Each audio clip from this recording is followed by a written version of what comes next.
iyya deebii dhabe.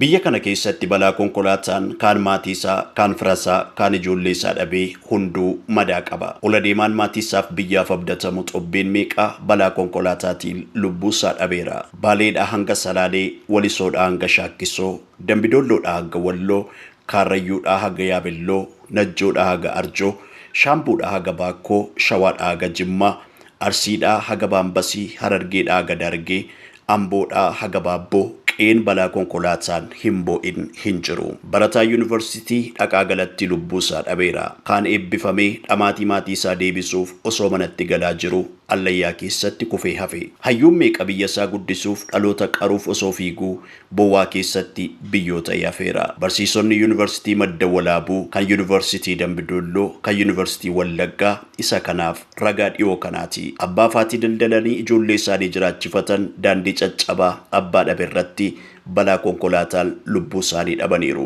Daandiin biyya kana kan lixa Oromiyaa, kan kibba Oromiyaa, kan ba'a Oromiyaa fi kan naannolee biyyattii ola deemaaf guddaa addunyaan abdatu dhiiga isaa dhugeera. Konkolaachisaan naamusa qabu muraasni sababa warra naamusa hin qabneef rukutamee allayyaa keessatti lubbuu isaa dhabeera. Konkolaataan teessoo 60 qabu nama 80-90 fe'ee daandii miillaan adeemuuf ulfaaturra osoo gulufuu lubbuu ilma namaa kaayyoodhaaf imaltu karaatti kuteera. Naqamtee fi Finfinnee gidduutti taarifni mootummaan baasee birri 500 caalle imaltoota qaala'insi jireenyaa waadee arrabsaa doorsisaa fi fachaa birrii 1,200 1,400 fe'uun akkamitti adabbii hordofsiisuu dadhabe laata? Amboo Finfinnee gidduu taarifni mootummaan baasee birri 227 ta'ee osoo jiru akkamitti birri 400-500tiin fe'ama? Naqamteef Najjoo gidduu akkamitti birri 1,100 namni 83 fe'ama? Kun hundumtuu gaafa ta'u tiraafikiin daandii irra jiru ga'eef itti gaafatamummaa hammam ba'achaa jira laata?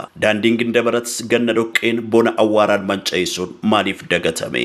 Daandiin Baakkoof Shaambuu gidduu wagga waggaan lubbuu dhala namaa sooratu ija ogeessotaaf qondaalota daandii geejjibaa jalaa maaliif dhokate laata?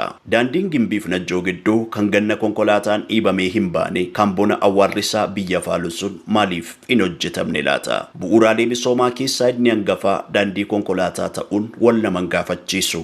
Daandiiwwan caccaban suphaa dhabanii kan hojjetamuuf dhagaan bu'uuraa kaawwamee xumura dhabanii maashiniin qotamee karaatti kan hafanis danuudha. Namni ba'ee galuuf kan yaadda'u yoo ta'e konkolaachisaaf tiraafikiin imaltootaaf eeggannoof kunuunsa barbaachisaa hin taasisan yoo ta'e eger boris balaan baratamee waan dhaabbatu miti. Akka tasaatti balaa kanaan ola deemaaf hayyuu biyyaaf abdataman dhabuun itti fufa. Kanaaf qaamni dhimmi ilaallatu dhimma kanaaf xiyyeeffannoo akka kennu adaraa jecha taajjabbii kwarraa asirratti goolaba. Lubbuu imaltoota haa kunuunsinu.